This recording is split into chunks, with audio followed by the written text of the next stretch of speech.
দীর্ঘ ১৭ বছরের প্রতীক্ষা, অপেক্ষা, আবেগ আর প্রত্যাশার এক মোহনার মিলন, যার প্রতিচ্ছবি রাজধানী পূর্বাঞ্চলের জনসমুদ্র।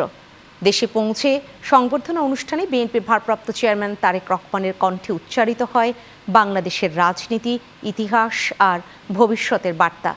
এ সময় নিরাপদ, গণতান্ত্রিক ও অন্তর্ভুক্তিমূলক বাংলাদেশ গড়ায় সুস্পষ্ট অঙ্গীকার তুলে ধরেন তিনি। বিস্তারিত থাকছে শাহিনুল ইসলাম সাগরের প্রতিবেদনে।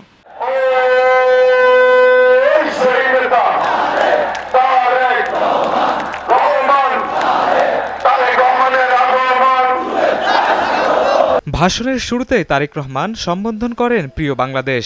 এই দুটি শব্দেই ফুটে ওঠে দীর্ঘদিনের প্রবাস, বেদনা আর দেশের প্রতি গভীর টান।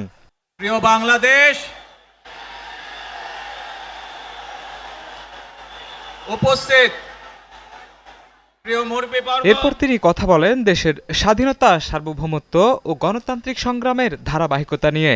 ১৯৭১ সালের মহান মুক্তিযুদ্ধ থেকে শুরু করে ২০২৪ সালের জুলাই আন্দোলন সবই উঠে আসে সংক্ষিপ্ত বক্তব্যে।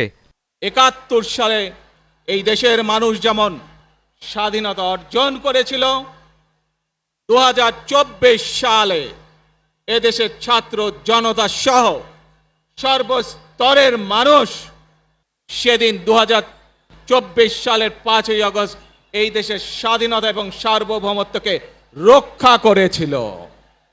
জনসমুদ্রে দাঁড়িয়ে তারেক রহমান বলেন, এখন সময় এসেছে সবাইকে নিয়ে দেশ গড়ার। দলমত নির্বিশেষে তিনি গড়তে চান একটি শান্তিপূর্ণ, নিরাপরাধ বাংলাদেশ। এই দেশে মুসলমান, বৌদ্ধ, খ্রিস্টান, হিন্দু সহ বিভিন্ন ধর্মের মানুষ বসবাস করে।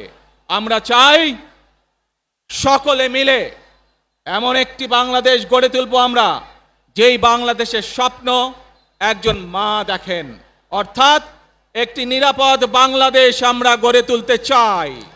ভাষণে তিনি স্মরণ করেন গত ১৫ বছরে গুম, খুন, নির্যাতনের শিকার মজলুমদের। বিশেষভাবে তুলে ধরেন সম্প্রতি নিহত ওসমান হাদির নাম। প্রতিশ্রুতি দেন যে কোনো মূল্যে দেশে শান্তি ফিরিয়ে আনা হবে। ২৪-এর আন্দোলনে যারা শহীদ হয়েছেন, ওসমান হাদি সহ ৭১-এ যারা শহীদ হয়েছেন বিগত স্বৈরাচারের সময়। স্ট্রবেরি সুপার ডটেড ও ক্লাসিক ভ্যারিয়েন্টে সেন্সেশন জাগুক শিহরণ। বিভিন্নভাবে খুন গুমের শিকার হয়েছেন।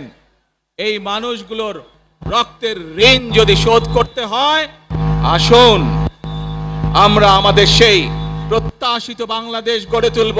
এ সময় তরুণ প্রজন্মের নেতৃত্বকে স্বাগত জানান বিএনপির এই শীর্ষ নেতা। সবাইকে সতর্ক করে বলেন যে কোনো ধরনের উস্কানিতে পা না দিয়ে শান্ত থাকতে হবে। বিভিন্ন আধিপত্যবাদ শক্তির গুপ্তচরেরা বিভিন্নভাবে ষড়যন্ত্রে এখন লিপ্ত রয়েছে। আমাদেরকে ধৈর্যশীল হতে হবে, আমাদেরকে ধৈর্য ধারণ করতে হবে। বিশেষ করে তরুণ প্রজন্মের যে সদস্যরা আছেন, আপনারাই আগামী দিন দেশকে নেতৃত্ব দেবেন, দেশকে গড়ে তুলবেন। ভাষণের এক পর্যায়ে আল্লাহর দরবারে হাত তুলে দোয়া চান তারেক রহমান। তুলে ধরেন দেশের ভবিষ্যৎ নিয়ে নিজের ভাবনা ও পরিকল্পনার কথা। এই বাংলাদেশের মাটিতে দাঁড়িয়ে আপনাদের সকলের সামনে আমি বলতে চাই, বাংলাদেশ জাতীয়তাবাদী দলের একজন সদস্য হিসাবে আপনাদের সামনে আমি বলতে চাই, I have a plan for the people of my country, for my country.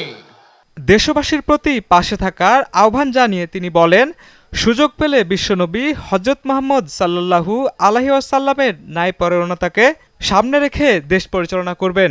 আগামী দিনে দেশ পরিচালনার দায়িত্বে যারা আসবে, আমরা সকলে নবী করিম সাল্লাল্লাহু আলাইহি সাল্লামের যে ন্যায়পরায়ণতা, সেই ন্যায়পরায়ণতার আলোকে আমরা দেশ পরিচালনার সর্বোচ্চ চেষ্টা করব।